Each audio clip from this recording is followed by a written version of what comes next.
Halo, selamat datang di Kata Suara on Serangga Sound Channel, dan kali ini kita akan membacakan buku dari The Chronicles of Narnia, dan ini adalah buku yang pertama, The Magician Nephew ataupun Keponakan Penyihir, bagian pertama.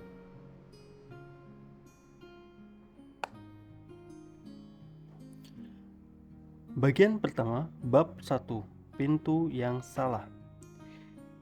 Ini kisah tentang sesuatu yang terjadi dulu sekali ketika kakek nenekmu masih kanak-kanak.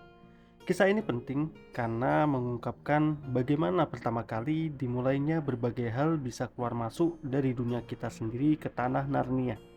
Di masa-masa itu, Mr. Sherlock Holmes masih tinggal di Baker Street dan keluarga Bastable masih mencari harta terpendam di Lewensham Road. Di masa-masa itu, kalau kau anak laki-laki, kau harus mengenakan kerah eton yang kaku setiap hari, dan sekolah-sekolah biasanya lebih kejam daripada sekarang. Tapi, makanan-makanannya lebih lezat, dan kalau bicara soal permen-permennya, aku tidak akan bilang padamu betapa murah dan nikmat semua jenisnya. Karena itu hanya akan membuat air liurmu menetes percuma. Dan di masa-masa itu, hiduplah di London anak perempuan bernama Polly Plummer. Dia tinggal di salah satu rumah di deretan panjang rumah yang berdempetan.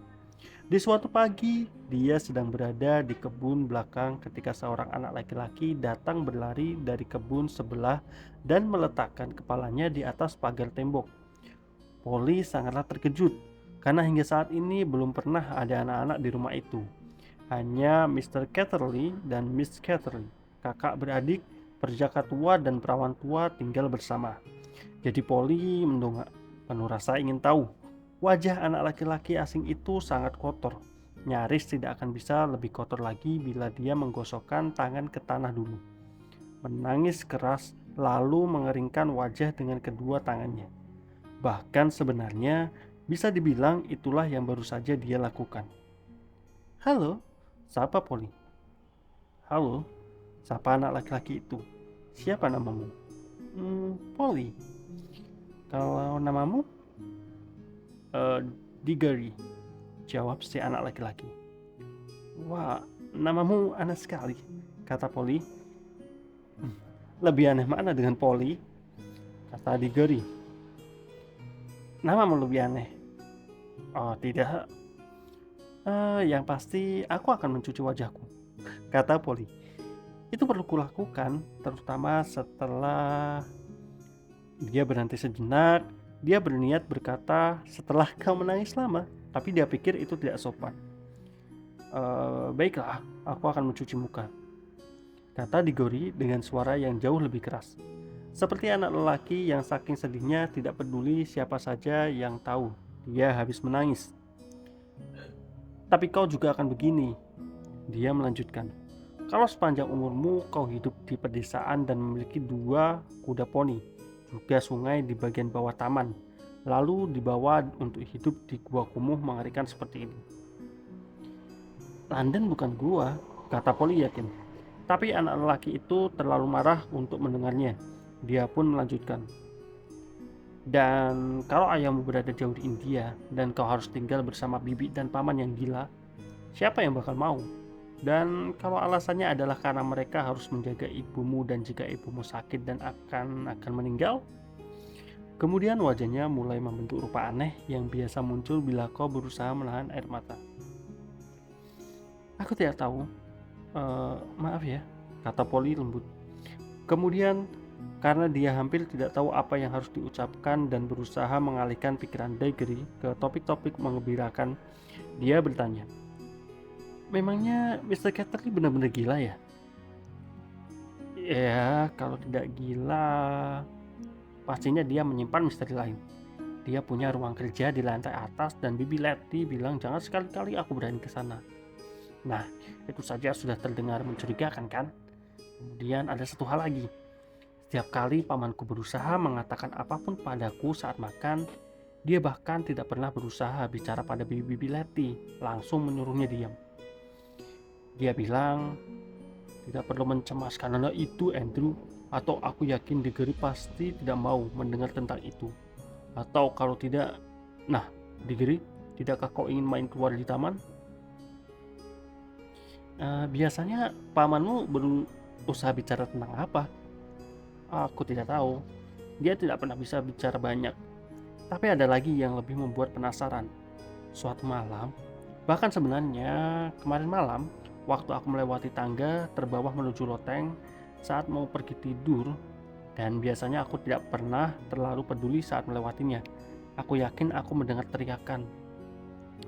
"Hmm, mungkin dia menyekap istrinya yang gila di atas sana." Ya, ya, aku sudah memikirkan kemungkinan itu. Atau mungkin dia sebenarnya pembuat uang palsu.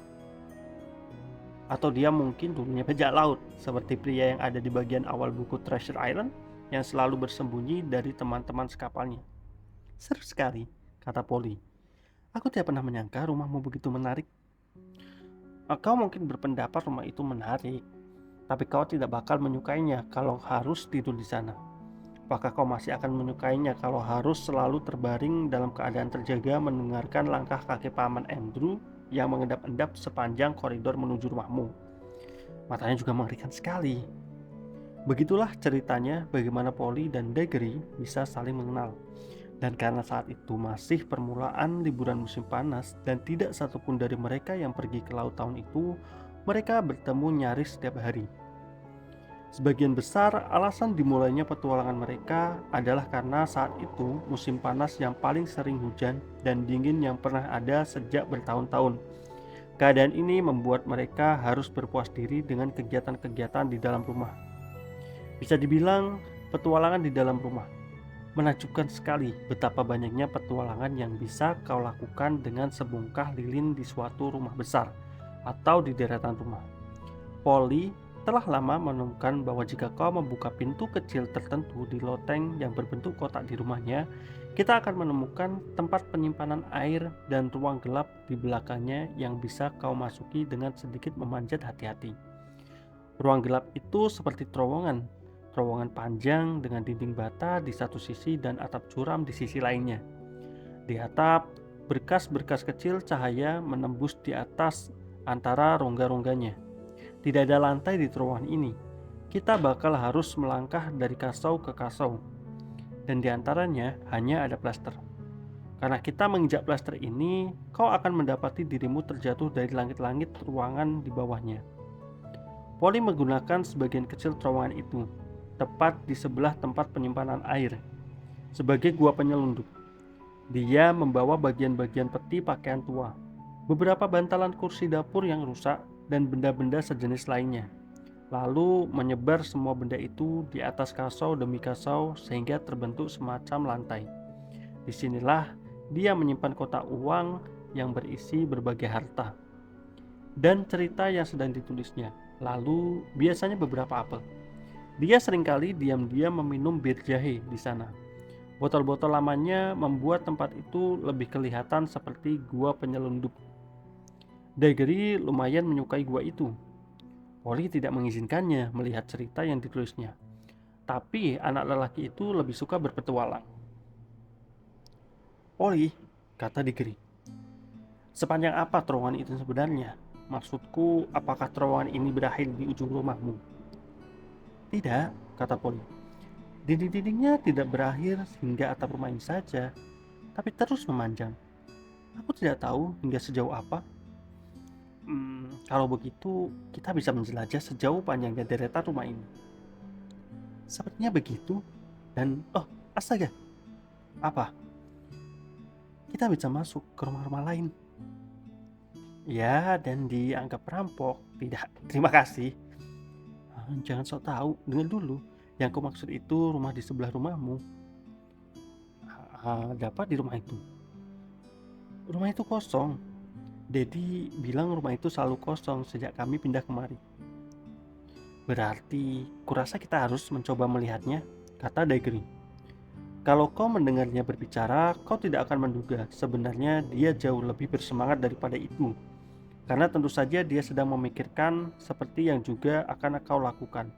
Semua alasan kenapa rumah itu kosong begitu lama, begitu juga Polly. Tidak satupun di antara mereka yang mengucapkan kata berhantu.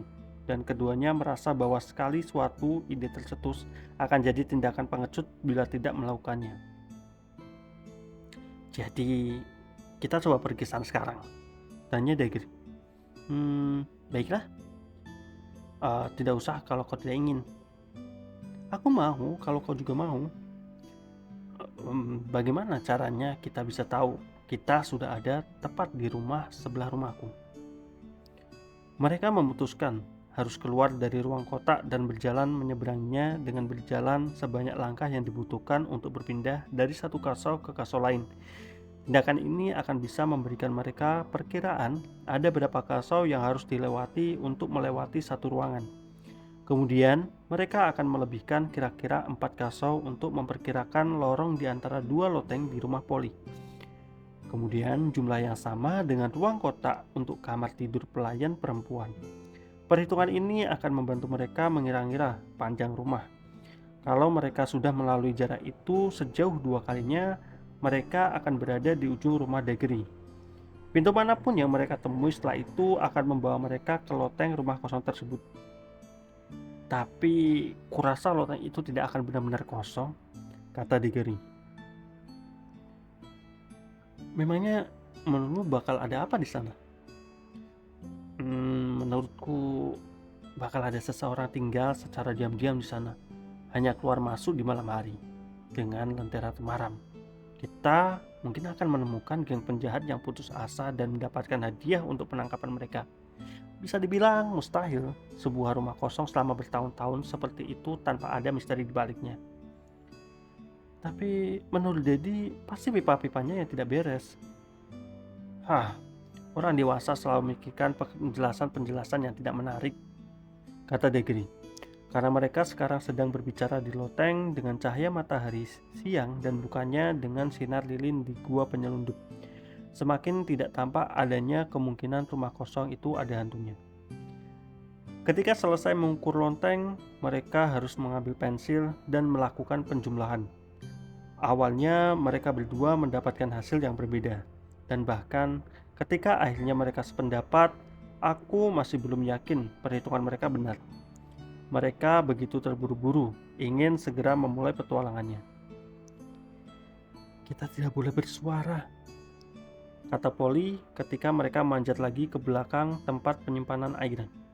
Karena ini peristiwa penting, mereka masing-masing membawa lilin. Polly punya banyak persediaan lilin di guanya. Keadaan begitu gelap, berdebu dan lembab saat mereka melangkah dari kasau ke kasau tanpa mengucapkan sepatah kata pun. Kecuali ketika mereka saling berbisik. Kita sudah ada di seberang lotengmu sekarang. Atau kita pasti sudah setengah jalan melewati rumah kami. Keduanya tidak pernah tersandung dan lilin mereka tidak pernah padam. Lalu akhirnya mereka mencapai suatu tempat mereka bisa melihat pintu kecil di dinding batu bata di sebelah kanan mereka. Tidak ada gembok atau kenop di sisi yang bagian sini tentu saja karena pintu itu dibuat untuk masuk dan bukan keluar. Tapi ada semacam pegangan, seperti yang biasa ditemukan di pintu lemari, yang mereka yakin bakal bisa diputar. Aku buka, tanya Daggery. Aku mau kalau kau juga mau, jawab Polly. Seperti ucapannya sebelumnya, keduanya merasa situasi mulai jadi serius, tapi tidak satupun dari mereka yang mau mundur. Dengan agak susah payah, Daggery menekan dan memutar pegangan itu. Pintu terayun terbuka, dan sinar matahari siang yang mendadak menghambur keluar membuat mata mereka mengejap-ejap. Lalu, bersama dengan rasa sangat terkejut, mereka mendapati mereka sedang melihat bukan lonteng terlantar, tapi ruangan berperabot lengkap. Namun ruangan itu sepertinya memang tak berpenghuni. Sepi sekali di dalamnya. Rasa ingin tahu Polly menguasainya. Dia meniup lilinnya hingga padam dan masuk ke ruangan asing itu, nyaris tanpa suara. Ruangan itu berbentuk, tentu saja, seperti loteng, tapi dilengkapi perabotan ala rumah duduk. Setiap sisi dinding ditutupi rak-rak dan setiap sudut dalam rak itu dipenuhi buku. Api menyala di perapian. Kau pasti ingat bahwa musim panas tahun itu begitu basah dan dingin. Dan di depan perapian, membelakangi Daggery dan Polly, ada kursi berlengan yang berpunggung tinggi. Di antara kursi dan poli mengisi sebagian besar ruangan. Ada meja besar yang dipenuhi berbagai benda, buku-buku cetakan, dan jenis buku-buku yang bisa kau tulisi. Juga beberapa botol tinta, pena, lilin segel, dan mikroskop. Tapi yang langsung menarik perhatian Polly adalah baki kayu merah yang di atasnya tergeletak beberapa cincin. Cincin itu masing-masing berpasangan, yang kuning berpasangan dengan yang hijau, lalu ada sedikit jarak. Kemudian cincin kuning lagi dengan cincin hijau lain. Cincin-cincin itu tidak lebih besar daripada cincin-cincin biasa, dan tidak ada yang bisa mengalihkan perhatian dari benda-benda itu, karena mereka bersinar terang sekali. Benda-benda itu benda kecil bercahaya terindah yang bisa kau bayangkan. Kalau Polly lebih muda usianya daripada saat itu, dia pasti bakal ingin memasukkan salah satunya ke mulut. Ruangan itu begitu sepi, sehingga kau langsung bisa mendengar bunyi detakan jam. Namun, seperti yang kini Polly sadari, ruangan itu juga tidak benar-benar sepi. Ada suara berdengung yang sangat samar. Kalau mesin penyedot debu sudah ditemukan saat itu, Polly pasti akan berpikir itu suatu penyedot debu yang sedang digunakan jauh sekali. Terpisah darinya, beberapa ruangan di beberapa lantai di bawahnya.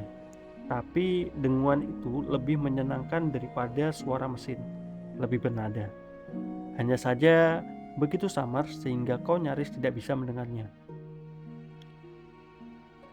Tidak apa-apa, tidak ada orang di sini, kata Polly kebalik bahunya ke Daggeri. Sekarang dia bicara sedikit lebih keras daripada bisikan. Lalu Daggeri keluar. Matanya mengejap-ejap dan tubuhnya tampak kotor sekali. Pasti Polly juga begitu. Ini bukan pertanda bagus, kata Daggeri. Ini sama sekali bukan rumah kosong. Sebaiknya kita cepat pergi sebelum ada orang datang. Menurutmu cincin-cincin apa itu? Kata Polly sambil menunjuk cincin-cincin berwarna tadi. Aduh, ayolah. Semakin cepat kita... Dia tidak pernah menyelesaikan kata-katanya karena tepat pada saat itu sesuatu terjadi. Kursi berpunggung tinggi di depan perapian tiba-tiba bergerak dan berdiri dari bangkunya. Seperti iblis pantomim keluar dari pintu bawah panggung. Sosok mengejutkan, Paman Andrew. Ternyata mereka tidak berada di rumah kosong. Mereka berada di rumah Daggeri dan di ruang kerja yang terlarang dimasuki. Kedua anak itu berucap dan menyadari kekeliruan besar mereka. Mereka merasa seharusnya sudah tahu mereka belum pergi cukup lama. Paman Andrew bertubuh tinggi dan sangat kurus. Wajahnya bersih, bercukur dengan hidung bengkok tajam. Matanya luar biasa tajam dan rambutnya beruban lebat juga berantakan. Daggeri tak mampu berkata-kata, karena kini Paman Andrew tampak 1000 kali lebih mengerikan daripada sebelumnya. Polly belum merasa setakut itu, tapi tak lama pasti begitu. Karena tindakan pertama yang Paman Andrew lakukan adalah berjalan menuju pintu ruangan. Ia menutupnya dan menguncinya. Lalu dia berbalik, menatap lekat kedua anak itu dengan matanya yang tajam, dan tersenyum, menunjukkan seluruh giginya. Nah, katanya, sekarang kakakku yang bodoh tidak akan bisa membantumu. Tindakan itu sama sekali bukan tindakan yang kita harapkan bakal dilakukan orang dewasa. Jantung Polly rasanya mau melompat keluar. Dia dan Daggeri pun mulai berjalan mundur ke pintu kecil yang mereka lalui tadi. Tapi Paman Andrew terlalu cepat dibandingkan mereka. Tahu-tahu dia sudah berada di belakang mereka, menutup pintu itu juga, lalu berdiri menghalanginya. Kemudian dia menggosok-gosokkan kedua tangannya dan membuat buku-buku jemari tangannya berderak. Jemarinya sangat panjang, putih, dan bagus. Aku senang sekali kalian datang. Tepat saat aku membutuhkan dua anak. Saya mohon, Mr. Catterley, kata Polly. Saat ini sudah hampir waktunya makan malam dan saya harus segera pulang. Maukah Anda membiarkan kami keluar? Belum, jawab Paman Andrew. Ini kesempatan yang terlalu bagus untuk dilewatkan. Aku memang menginginkan dua anak. Jadi begini, aku sedang melakukan suatu percobaan besar. Aku sudah mengetesnya pada hamster dan tampaknya berhasil. Tapi masalahnya, hamster tidak bisa memberitahumu apa-apa, dan kau tidak bisa menjelaskan cara kembali kepadanya. Begini, Paman Andrew, kata Diggory. Sekarang benar-benar saatnya makan malam, dan mereka akan segera mencari kami. Kau harus membiarkan kami keluar. Harus? Tanya Paman Andrew. Diggory dan Polly bertukar pandang sekilas. Mereka tidak berani mengatakan apa-apa, tapi pandangan itu berarti ini mengerikan sekali. Kita harus membujuknya. Kalau Anda membiarkan kami keluar untuk makan malam sekarang, kami bisa kembali lagi ke sini setelahnya. Tapi bagaimana aku bisa yakin kalian akan melakukan itu? Tanya Paman Andrew dengan senyum licik. Lalu tampaknya dia berubah pikiran. Ya, katanya. Kalau kalian memang harus pergi, kurasa kalian harus pergi. Aku tidak bisa mengharapkan dua anak muda seperti kalian bakal tertarik berbincang-bincang dengan orang tua sepertiku. Dia menghembuskan nafas dan melanjutkan. Kalian sama sekali tidak akan bisa membayangkan betapa terkadang aku sangat kesepian. Tapi tidak masalah, pergilah makan malam. Tapi aku memberi kalian hadiah sebelum kalian pergi. Tidak setiap hari loh, aku bisa melihat gadis kecil di ruang kerjaku yang membosankan ini. Terutama kalau aku boleh berterus terang, wanita muda yang sangat cantik sepertimu. Polly mulai berpikir bahwa mungkin pria ini tidaklah segila bayangannya. Apakah kamu mau cincin sayangku? Tanya Paman Andrew ke Polly. Apakah maksudmu salah satu cincin kuning atau hijau itu? Tanya Polly. Kau baik sekali. Bukan yang hijau, kata Paman Andrew. Sayangnya aku tidak bisa memberimu cincin yang hijau, tapi aku akan senang sekali bila bisa memberimu salah satu cincin kuning itu bersama rasa cintaku. Ayo, cobalah salah satunya. Kini Polly sudah cukup menguasai rasa takutnya dan yakin pria tua ini tidaklah gila.